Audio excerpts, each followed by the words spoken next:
कश्मीर के वज़ीर आला उमर अब्दुल्ला ने कहा कि बीजेपी ने सालों तक दफ़ा 370 और जम्मू कश्मीर के खसूसी दर्जे को ख़त्म करने का इंतज़ार किया, तो हमें भी इसकी बहाली के लिए सब्र से काम लेना होगा। उन्होंने श्रीनगर स्मार्ट सिटी स्कैंडल की तहकीकात करने वाले अफसरान की अचानक तब्दीली पर अफसोस का इज़हार किया और कहा कि ये फैसला शफाफत के अमल को मुतासिर कर सकते हैं। एक टीवी चैनल के प्रोग्राम में बात करते हुए उमर अब्दुल्ला ने कहा कि मौजूदा मुंतखब हुकूमत अवामी मसाइल को हल करने पर तवज्जो मरकूज कर रही है और दिन गिनने का कोई फायदा नहीं। उन्होंने कहा, अगर आप समझते हैं कि हम दिन गिन रहे हैं तो आपकी सोच है। हमारा मकसद अवाम के साथ ताल्लुकात को बेहतर बनाना और वादों को पूरा करना है। उमर अब्दुल्ला ने कहा कि मौजूदा हुकूमत को मुतअद्दिद चैलेंजों का सामना है क्योंकि यूनियन टेरिटरी के निज़ाम में दोहरी इंतजामिया काम कर रही है। उन्होंने वज़ाहत की कि काबीना के फैसले लेफ्टिनेंट गवर्नर के दफ्तर को मंजूरी के लिए भेजे जाते हैं और कानून व इंतज़ाम दिल्ली के कंट्रोल में है। उन्होंने कहा कि पहले मुंतखब हुकूमत इन तमाम अमूर का फैसला करती थी, लेकिन अब आला अहदेदारों की तैनाती का इख्तियार रियासत के पास नहीं रहा।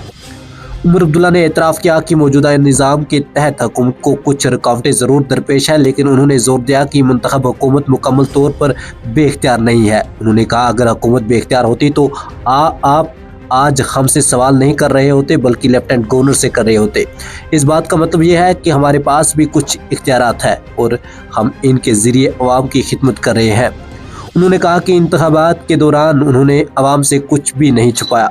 उन्होंने वाज़ह तौर पर बताया कि जम्मू कश्मीर के तमाम मसाइल को हल करने के लिए मुकम्मल रियासत का दर्जा ज़रूरी है, लेकिन यूनियन टेरिटरी की हैसियत में भी कई मसाइल को हल किया जा सकता है। उन्होंने उम्मीद जाहिर की कि ये दोहराई हुकूमत का निज़ाम ज़्यादा देर तक नहीं रहेगा। वज़ीर आज़म नरेंद्र मोदी की जानिब से ज़ोमोख सुरंग के इफ्तिताह के दौरान किए गए वादे का हवाला देते हुए उमर अब्दुल्ला ने कहा कि वो पुरउम्मीद है कि जम्मू कश्मीर को दोबारा रियासत का दर्जा दिया जाएगा। उन्होंने कहा कि इनकी हुकूमत ने न सिर्फ काबीना बल्कि असम्बली की करारदायाँ भी मंजूर किए और इन करारदायों को दिल्ली भेजा गया। यह हमारी बड़ी कामयाबी है कि दिल्ली ने इन्हें मुस्तरद नहीं किया। ये जाहिर करता है कि हमारे मुतालबात को नज़रअंदाज नहीं किया जा रहा है। उमर अब्दुल्ला ने कहा कि वो अवाम के मसाइल को हल करने और हुकूमत के साथ इनके ताल्लुकात को मजबूत बनाने के लिए पुरअज़्म है। उन्होंने यकीन दिलाया कि वादे पूरे किए जाएंगे और जम्मू कश्मीर के अवाम को इनके हकूक़ वापस मिलेंगे।